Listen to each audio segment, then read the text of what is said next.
Hello there! In this video, I'm going to analyze the short story A Scandal in Bohemia, written by Arthur Conan Doyle. In order to guide my analysis, I will first provide some background information regarding the author of the story and his potential reasons behind his style of writing and the themes he usually portrays. Then, I will summarize very briefly what the story is about, and I will move on to my main points of analysis. Why the story is considered realistic, in the sense that it belongs to the realism movement, and then I will focus on the many repercussions and modern representations of the story, and the views that each of these adaptations have on the original story and the role of women. As I stated previously, I will start by exploring the author's life very briefly, and I'll focus on what I believe are his main sources of inspiration, not only for this particular story, but for his works in general. Sir Arthur Conan Doyle was born on May 22nd, 1859 in Edinburgh, Scotland. He was the son of Charles Altamont Doyle, who was a moderately successful artist and a chronic alcoholic, and Mary Doyle, a woman and mother whom Doyle admired greatly. Doyle described his mother as vivacious, well-educated, and more importantly, as a master storyteller. Mary had a passion for books, and Arthur once said that his mother had the gift of sinking her voice to a horror-stricken whisper. She was a great inspiration for him, and could have awoken in him not only the desire to be a writer himself, but also inspired the very strong and intelligent character that takes the spotlight in A Scandal in Bohemia, Irene Adler. Another very interesting thing about Arthur was that he pursued a career in medicine at the University of Edinburgh. There, he met a number of future authors, such as James Barrie and Robert Louis Stevenson. However, the man that impressed Doyle the most was one of his teachers, Joseph Bell. Arthur described him as a master at observation, logic, deduction, and diagnosis, which were all qualities that we would later find in the celebrated detective Sherlock Holmes. Furthermore, Arthur's life was full of tragic and even mysterious events. After enlisting to go to war many times, losing his wife to tuberculosis, and many other things that taunted his everyday life, he became obsessed with the supernatural, something that would later on inspire some of his stories, such as the critically acclaimed The Hounds of Baskerville. I believe that it is because of the many adventures and misfortunes that he had to go through in his life that he devoted himself to exploring the world as it is, a very particular characteristic of realism, which we'll explore later on. Arthur died on July 7, 1930, surrounded by his family. His last words before he left this world were, "the greatest and most glorious adventure of all," that he addressed to his wife after whispering to her, "You are wonderful." If you want to explore more about his life and the many twists and turns regarding his family, his devotion to spirituality, and how he felt towards the masterpiece that threw his name into the world, the adventures of the greatest detective of all times, I highly encourage you to go to the website arthurconandoyle.com for a more comprehensive study. Next, I will summarize the story very briefly so that you can have an idea of what it is about in order to understand the analysis that I will develop later. A Scandal in Bohemia begins when Dr. Watson visits Sherlock Holmes, who shows him a letter he has received asking for his assistance. The writer of the letter shows up wearing a disguise, but Holmes recognizes him as the King of Bohemia. The king explains that 5 years ago he became involved with Irene Adler, and now that he is engaged to be married, he fears that she will use the photograph showing him and her together as blackmail against him. This is when he pleads for Holmes to retrieve the photograph. Learning that Adler has just married Godfrey Norton, a lawyer, in a quick and inconspicuous ceremony, Holmes conducts a plan to determine where she has hidden the photograph of the king. Pretending to have been injured in a fight in front of Adler, he gains entrance to her house. Then, at his signal, Watson throws in a smoke rocket and yells that there is a fire. In the confusion, Adler rushes to secure the photograph, as Holmes had deduced she would, inadvertently revealing its location to the detective. Holmes slips out and informs Watson of his victory. However, when the two, along with the king, go to Adler's apartment to retrieve the photograph, they discover that it is gone, and that Adler has left a photograph of herself and a note to Holmes explaining that she caught on to his plan and escaped with the treasured object. Holmes admits his defeat, but keeps Adler's photo, while the king is satisfied that Adler will not use his photograph against him. This story was a major breakthrough in terms of character development for Sherlock Holmes, since it is the only story, apart from the final problem, where he is not only defeated, but also by a very particular woman who he came to admire. As we can see from this quote that says, "To Sherlock Holmes she is always the woman. I have seldom heard him mention her under any other name. In his eyes she eclipses and predominates the whole of her sex. There was but one woman to him, and that woman was the late Irene Adler, of dubious and questionable memory." Now that we have seen what the story is about in very general terms, I would like to focus on the elements which I believe make this story belong to the wide repertoire of realistic pieces, that is, that belong to the literary movement Realism. But first, we need to discuss what exactly realism is.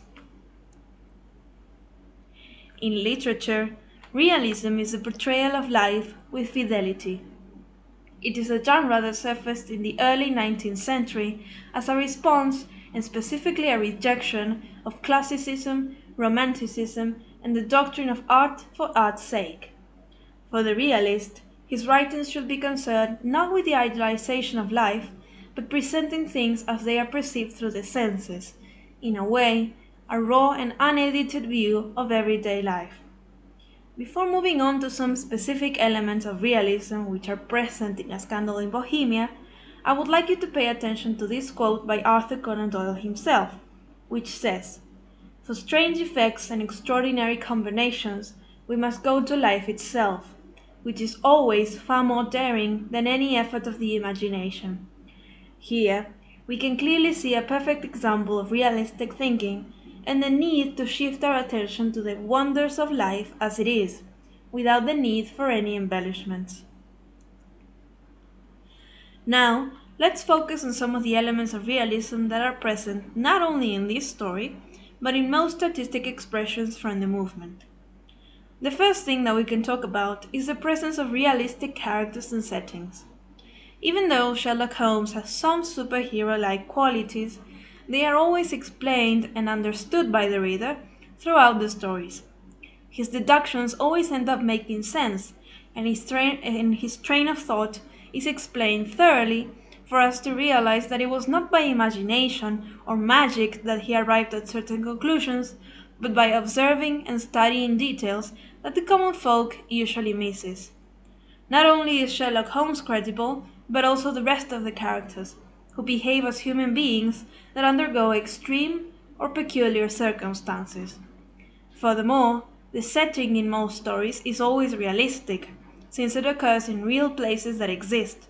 In A Scandal in Bohemia, we have a very specific time frame, March of 1888, but also several mentions of real streets and places in London, such as Baker Street, Serpentine Avenue, and the Church of St. Monica.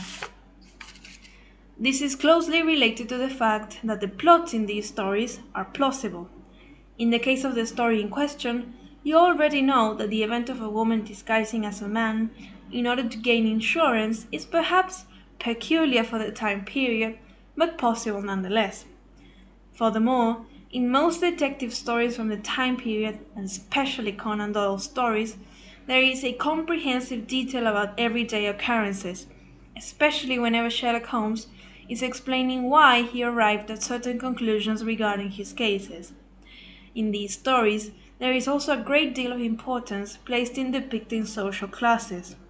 In A Scandal in Bohemia, Irene Adler is said to have acquired her knowledge because she herself had moved between social spheres, and was able to blend in with the higher classes either by disguising herself as a man or even a burglar. Last but not least, in these stories there are most of the times a focus on showing character development. As you can probably deduce already, this story in particular shows a major growth in Sherlock Holmes, as it gives the reader a bit more insight on his views towards women, and more specifically Irene Adler, the one he came to respect as an equal.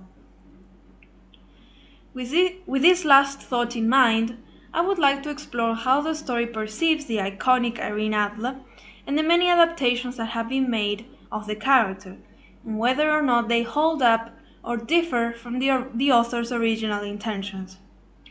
Despite only ever appearing in one story, Irene Adler is one of the key characters that must appear in any modern adaptation of Sherlock Holmes. In a way, she is incredibly exceptional to viewers and writers because she was so exceptional to the detective himself. Think about it. The hero loses to a woman in 1891 of all times.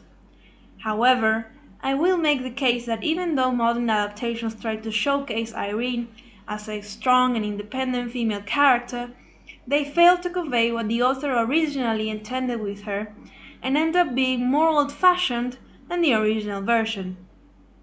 To narrow down my analysis, I will focus specifically on how the BBC series, written by Stephen Moffat and Mark Gatiss, Sherlock, depicts Irene in the contemporary world in the episode called A Scandal in Belgravia. I will, however, make brief analogies to other adaptations, such as the series called Elementary. To begin with, let's talk about the breakthrough that was Irene in Sherlock's life. She was able to outsmart him and get away with keeping the precious photograph, and in a way, she beat him to it. In the original story, this is how it all ends. She does get away with it, and we are left with an astonished but amused Sherlock, who ends up admiring and remembering her as the only woman that mattered. Modern adaptations don't seem to like the fact that Irene wins, and most of the times it is Sherlock the one who ends up getting the upper hand. In the BBC adaptation, after giving in to irrational emotions, Irene Adler loses all her privileges and is left to die without her phone, her protection. It is Sherlock the one that ends up saving her in the end. In a way, instead of being a woman that can fend for herself by using her knowledge, she is now a damsel in distress that can only survive in the hands of a man. This leads me to the next issue with modern adaptations, forcing a romance between characters. The original story begins by saying, "It was not that he felt any emotion akin to love for Irene Adler. All emotions, and that one particularly, were abhorrent to his cold, precise, but admirably balanced mind. He was, I take it, the most perfect reasoning and observing machine that the world has seen, but as a lover he would have placed himself in a false position." Nowadays, however, it seems to be a sin not to make them fall in love or have some kind of sexual tension. Not only this, but they also remove Godfrey Norton altogether, who was Irene's husband, and she did, indeed, love him. In a way, this effort of creating a bond that is based on romance is a representation of the patriarchal idea that women can only be romantic interests for men. In a way, the original story was 2 steps ahead and managed to characterize Irene as an equal to Sherlock in terms of her wit, which is a far more progressive approach than what the modern adaptations are doing. Last but not least, I would like to focus on the light under which the key elements of Irene's persona are placed in the different adaptations. If there is one thing that all narratives have in common, is that Irene Adler is good-looking, incredibly smart, independent, and most importantly, cunning. Even though the original story begins by portraying Adler as someone that might have some ill intentions regarding the photographs that she holds dear, this completely changes through the course of events. She is, after all, an honorable person, who has managed to escape with the photographs not as a means of manipulation, but for her own protection. All the characters and the readers believe in the end that she was not evil after all, which was extremely forward-looking for the time period, a time where women with these characteristics were seen as evil or gold diggers. In modern adaptations, however, Irene is portrayed either as a criminal who is working not only in her self-interest, but also to mess with Sherlock's life. This is the case in the BBC series, where Irene ends up working for Moriarty, the criminal mastermind behind many of Sherlock's cases. Elementary goes a step further.